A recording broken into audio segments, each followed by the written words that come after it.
Hello and welcome to the soccer basement. For a second day in a row, we are actually not in the basement. I had to get kicked out by my children. But anyway, today we are going to be putting the spotlight on Indy 11. And my God, this is exactly why I started this show. Exactly why I wanted to do this show. So, Indy 11 is representative of all of the things that I was looking for when I started to do this program. So, right now, I am super excited to start talking about Indy 11. Now, obviously, they are the first team that we've spotlighted that is in the Eastern Conference. Indy 11 is named for the 11th Indiana Volunteer Infantry Regiment. Now, this is one of those things that I absolutely love about some of these smaller local teams, the ones that don't have that big market team like LA or New York or something like that where they're the secondary cousin. This is a primary team for this area and I absolutely love it. I think it's amazing. So they're named after the 11th Indiana Volunteer Infantry Regiment, and that's a local piece of history that is just such a cool little tidbit. The nickname for the team is the Boys in Blue. They were established in 2013 but didn't start playing until 2014. But the the whole entire story behind how they get started is pretty awesome to begin with. Their home stadium is Lucas Oil Stadium.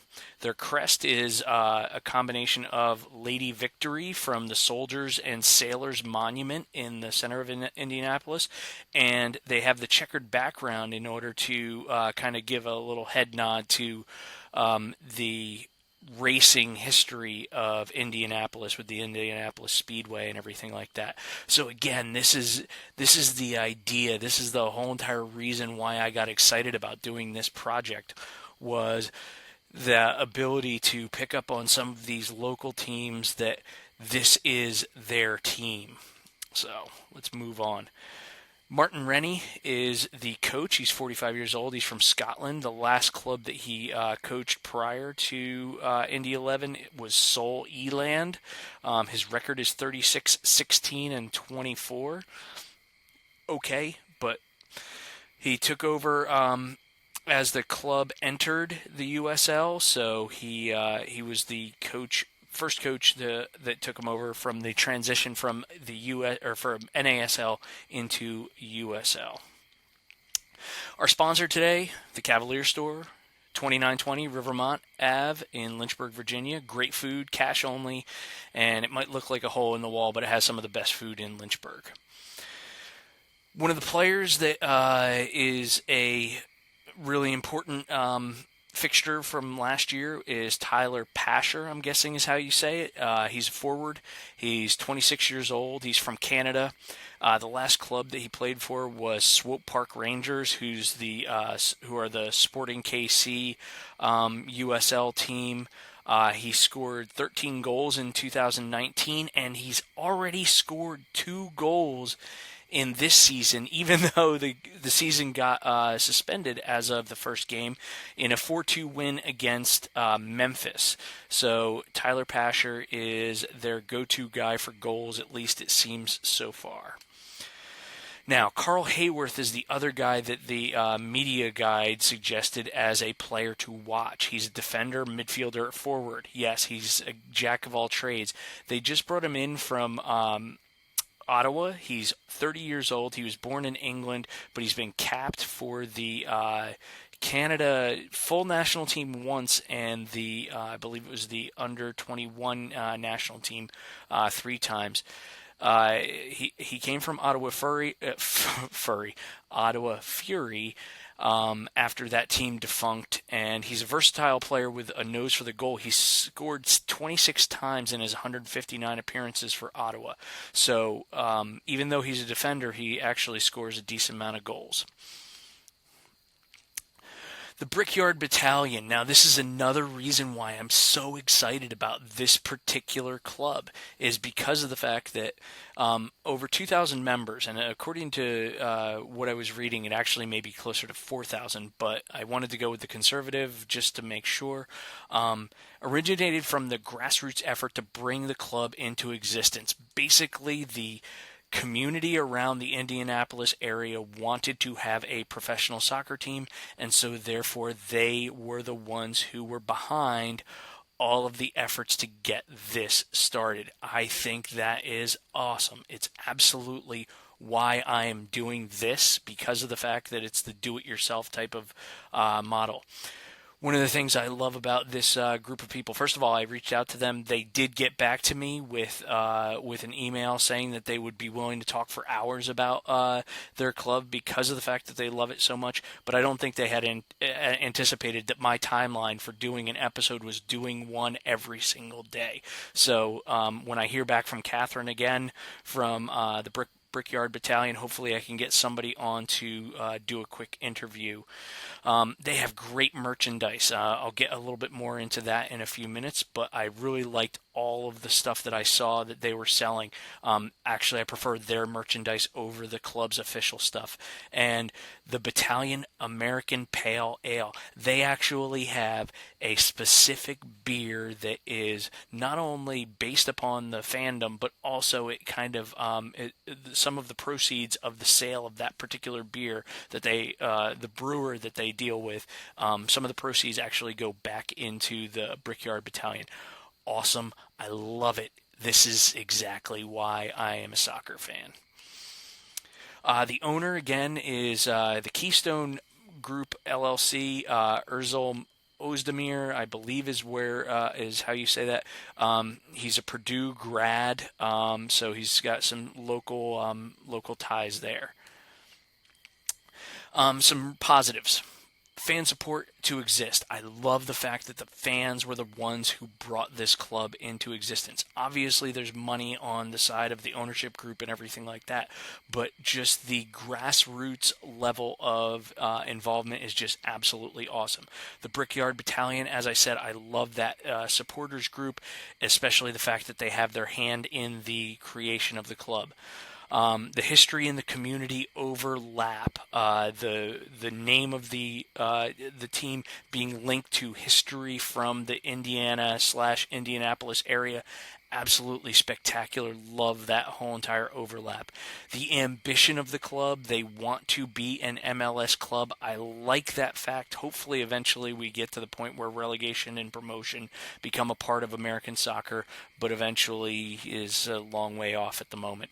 And then fan-focused. The intertwining between the Brickyard Battalion and the Indy 11 team's management seems to be like there's almost a little bit of a blurry point in between where one starts and one ends. It's actually very cool. So they're very fan focused. The negative, and I got to do more research possibly, or maybe I'm just a cheapskate, but the pricey merchandise, an official jersey up over $100. Maybe I have it wrong. Maybe I just live in a depressed area or something like that, or maybe I just haven't bought a jersey in a while. But it just seemed like a quite a high price for some of the merch. But again, the Brickyard Battalion stuff, I actually prefer that, and I'm a t-shirt kind of guy, so the Brickyard Battalion stuff would be more than good enough for me, and they were about $20 to $25 it looked like for most of the t-shirts there. So some really good stuff for Indy 11. Our Soccer Life Balance of today is talking about the Triad. Now, basically, the Triad is the three parts of yourself that deal with your emotions. Okay, basically, we're talking about emotional control. And if you think about it in any way, shape, or form, everything that you do is based on a feeling. Why do you get up in the morning? Some kind of a feeling. Why do you feel the need to eat? Why do you feel the need to go to the bathroom? All of these are linked to feelings, and most people think that the world is just controlling how they feel, but actually you're in control if you take control. But the Triad is one of the ways that you can help take yourself into control. And the way that you do that is by using your physiology. Physiology is just a fancy word for how you use your body. They've done studies on physiology where, if you smile, you actually feel better. They did a study in the 80s with manic depressives at UC Berkeley, that they helped manic depressives get off of drugs by having them smile into a mirror. How you use your physiology is going to influence how you feel. Second part of that is the mental focus.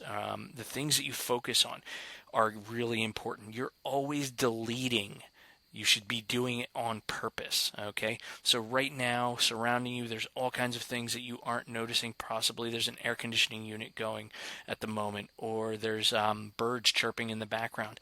You're not paying attention to every single thing. So if there's stuff that you're going to be deleting at all times, make sure that you're deleting the stuff that isn't important to you and focus in on the things that are important to you, the things that are going to make you feel better, not the stuff that's going to make you feel worse, especially in this pandemic time period that we are. It's extremely important. And then the last part is inner dialogue. I've gotten some kickback on the word dialogue because talking to yourself is kind of a weird thing, but make the voice that's inside of your head a friend. There's only one person that you're going to spend your entire life with, and that's you. And so if you're going to spend your entire life with one person, you should make that person a friend. You're going to be their roommate for life. So the things that you say inside of your head are extremely important.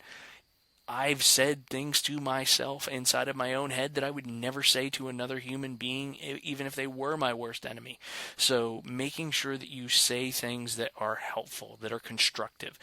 Work on those consistent language patterns that you have inside of your own head.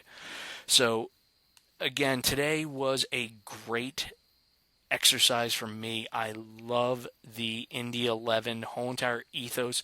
Everything about that club that I read today was absolutely spectacular. If you want to reach out in order to get involved with either a interview or something along those lines, I've got my email address here, puric@gmail.com, or check out any of my other stuff at uricunlimited.com. Have a great day, people. Oh, wait a minute. Pause. Oops-a-daisy, I forgot to bring my handy-dandy bucket. So, let's find out what team we're going to spotlight tomorrow. Ugh. Don't like this one for a variety of reasons. Philadelphia Union 2. First of all, secondary MLS club. Second of all, it's Philadelphia Union.